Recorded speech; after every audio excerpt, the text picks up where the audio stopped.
اور ایک تو یہ خان صاحب کے خطوط کا میں بریف آپ کو بتانا چاہتا تھا. اب موجودہ پوزیشن پہ آ جاتے ہیں, صورتحال پہ. جو انہوں نے فرمایا کہ اس وقت مہنگائی اتنی کم ہو گئی ہے, دودھ کی شہریں بہہ چکی ہیں. میں آپ کو ایک عرض کروں کہ جب رجیم چینج ہوا تھا اس وقت سے لے کے ڈالر کی قیمت آپ چیک کر لیں, اس وقت سے لے کے پیٹرول کی قیمت آپ چیک کر لیں. میں ایک چینی کی مثال آپ کو دے دوں گا کہ کیا رمضان شریف میں ایک بار پھر متحرک نہیں ہو رہا چینی مافیا جو ہے. آپ جو کٹوتی چینی کی ہو رہی ہے اس وقت, شوگر سیزن, یہ دو چیزیں, شوگر سیزن 24-25 کے لیے شوگر مافیا نے قیمتیں مقرر نہیں کی, وہ کٹوتی اپنی مرضی سے کر رہے ہیں. اور 2026 تک آئی ایم ایف کے پلان کے مطابق 2026 تک یہ کسی چیز کی قیمت مقرر نہیں کر سکتے. نہ یہ گندم کی قیمت مقرر کر سکتے ہیں, نہ یہ چاول کی قیمت مقرر کر سکتے ہیں, نہ یہ شوگر کین کی قیمت مقرر کر سکتے ہیں. اس میں شوگر سیزن کے آغاز سے آج تک 40 سے 45 روپے فی کلو اضافے کے ساتھ اس وقت 170 سے 190 روپے چینی فروخت ہو رہی ہے مارکیٹ میں. یہ منافع دے رہے ہیں 170 سے 190 کے درمیان اس وقت مارکیٹ میں چینی فروخت ہو رہی ہے. یہ مزید کنٹرول نہیں کر سکیں گے. اس کی وجہ یہ ہے کہ 1 مہینہ رہ گیا کرشنگ سیزن کا, اس کے بعد چینی یا سٹاکسٹ کے پاس ہوگی یا ان کے اپنے سٹورز میں ہوگی. 30% گندم کم کاشت ہو رہی ہے اس وقت. اس وقت جو گندم کا سٹاک ہے ان کے پاس لینے سے انکار کر دیا ہے فلور ملز نے. اس کی وجہ یہ ہے کہ وہ گندم معیاری نہیں ہے. اس گندم کا, کیونکہ انہوں نے تو گندم خریدی نہیں, جو پرانی گندم ان کی گوداموں میں پڑی ہے وہ آپ کو زہر کھلانے کے برابر ہے. یہ اس گندم کو بھی دے رہے ہیں کہ یہ فلور مل والے اٹھائیں اور یہ ایک خانہ پوری کر رہے ہیں. چوتھی بات, جو یہ اس وقت پری بجٹ سیشن ہو رہا ہے, پری بجٹ سیشن میں حکومت سے ہم یہ پوچھتے ہیں کہ آپ نے جو پری بجٹ سیشن میں آپ وقت ضائع کر رہے ہیں, آپ نے ترجیحات کیا دی ہیں؟ کیا محترمہ نے ہمیں ترجیحات دی ہیں؟ کیا محترمہ نے پنجاب اسمبلی میں آ کے بتایا ہے کہ یہ ترجیحات ہیں نیکسٹ بجٹ کی مالی؟ اور اس وقت تو 25% بجٹ آپ کا ایکسپینڈیچر جو ہے وہ خرچ ہوئے ہیں. اور اس کا وجہ کیا ہے؟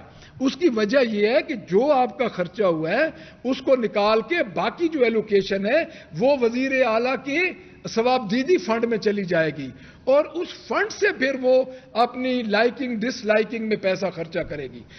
اسی وجہ سے انہوں نے جو اسٹیمیٹ لگایا, میں نے پچھلی پریس کانفرنس میں بھی یہ عرض کی کہ اس اسمبلی کا خرچہ کرنے کی اور اتنے اخراجات کرنے کا کوئی فائدہ نہیں.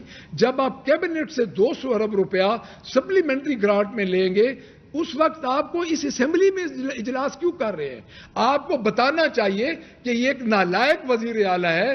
یہ ان کے جو کرتا دھرتا ہے وہ نالائق ہیں, جن کو 6 مہینے یہ پتہ نہیں پہلے چل سکا کہ 200 ارب روپیہ میں اور ضرورت پڑ گئی ہے.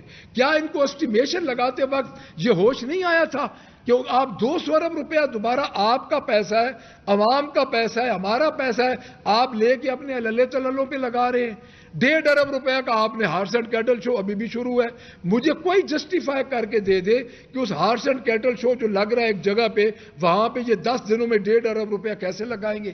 ان کو شرم نہیں آتی, ان کو حیا ان میں نہیں ہے. تو میں صرف آپ کے توسط سے یہ کہوں گا کہ یہ پری بجٹ سیشن اس وقت ایک ڈھونگ مچایا ہوا ہے انہوں نے, اور اس ڈھونگ کے ذریعے عوام کا بھی خرچہ کر رہے ہیں.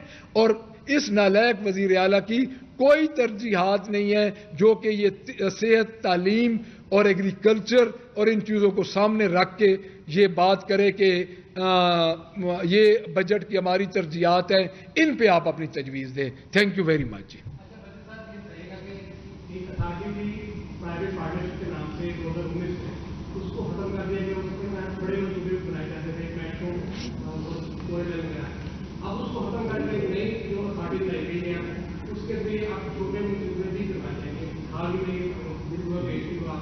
جی سوری, ہاں جی, ہاں جی.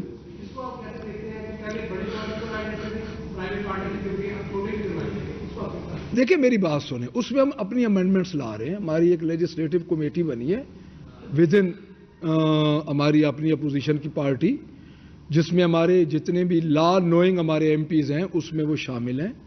اور اس کا میں آپ کو ایک بتا دوں, یہ سارے جتنا بھی آپ ایک نظام کو کمپلیکیٹڈ کریں گے تو یہ پیسے کھانے کے طریقے ہیں. اب اس نے جو, اگر آپ غور سے دیکھیں, اس حکومت نے اگر کہیں پہ ڈرین سسٹم کے لیے ایک ڈرینیج گاڑی بھی منگوائی ہے نا جی, تو وہ بھی اس نے اپنے اس ترجیحات اور اس ترجیح پروگرامز میں اس نے فلیگ شپ پروگرام میں شامل کیا ہے.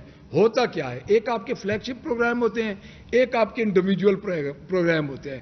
اب ایک محلے کی نالی گلی بنانے کے لیے بھی آپ مریم نواز کا فوٹو ساتھ لگا دیں, اس کے نیچے ایک گلی بنی ہوتی ہے, گلی کے ساتھ ایک وہ کھڑا ہوتا ہے پانی کا سک کرنے والا, ایک ٹینک کھڑا ہوتا ہے, ساتھ محترمہ کا فوٹو ہوتا ہے, اور میرے خیال میں وہ کوئی ڈسٹ بن پہ بھی فوٹوز لگے ہوئے ہیں. یعنی مجھے یہ کسی نے بتایا, میں نے خود نہیں دیکھا ابھی, کہ وہ ڈسٹ بنز پہ بھی فوٹو لگے ہوئے ہیں. ان کو فوٹو لگانے جو نچلے لیول پہ اگر آپ کا پبلک پرائیویٹ پارٹنرشپ پہ جائے گا تو میں یہ سمجھتا ہوں کہ اس میں لائکنگ ڈس لائکنگ بڑھے گی. کرائیٹیریا ہم اس میں اپنی امینڈمنٹ دیں گے, اس کے کرائیٹیریا کو ہم بنائیں گے کہ اس طرح کرے. ماننی تو انہوں نے نہیں ہے. جی بلال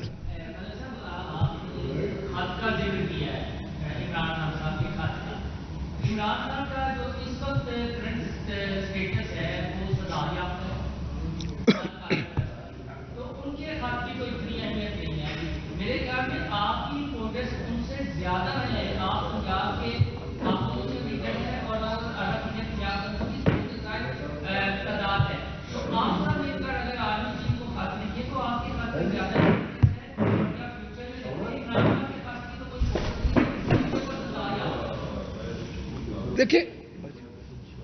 دیکھیں بات یہ ہے, بات یہ ہے, آپ کا جو پہلا کوشچن ہے اس کا جواب میں یہ دوں گا کہ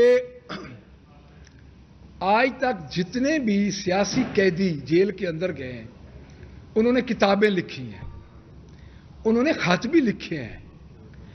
عمران خان اس وقت ناجائز سزاؤں میں, ناجائز مقدمات میں انوالو ہیں. میں کیٹیگوریکلی کہہ رہا ہوں کہ جتنے خان صاحب پہ مقدمات ہیں کسی کی ٹیکنیکل اور اخلاقی اہمیت ہے ہی نہیں. آپ نے ایک شخص کو, آپ کے پاس طاقت ہے, اس طاقت کے ذریعے آپ نے ایک شخص کو جیل کے اندر بند کیا ہوا ہے. کیا لوگ ان کے ساتھ ہٹ گئے ہیں؟ لوگ ان کے ساتھ کھڑے ہیں. اور ہماری اہمیت عمران خان کی وجہ سے ہے. آج جو ہم ادھر بیٹھے ہیں ہم عمران خان کی وجہ سے, اللہ کے بعد عمران خان کی وجہ سے بیٹھے ہیں. جب ہمارے خط لکھنے کا ٹائم آئے گا, جس طرح ہم مقابلہ کر رہے ہیں, میں نے فلور آف دا ہاؤس پہ یہ کہا تھا کہ جن طاقتوں کا ہم عمران خان کی وجہ سے مقابلہ کر رہے ہیں, کیونکہ ہمارا لیڈر اندر بیٹھا ہے, وہ بھاگا نہیں ہے, وہ ڈیل کر کے نہیں گیا, یہ اس کا مقابلہ نہیں کر سکتے. انشاءاللہ آپ فکر نہ کریں, جس وقت ہمارے خط لکھنے کی باری آئی تو ہم خان صاحب کی ہدایت پہ بھرپور طریقے سے خط لکھیں گے.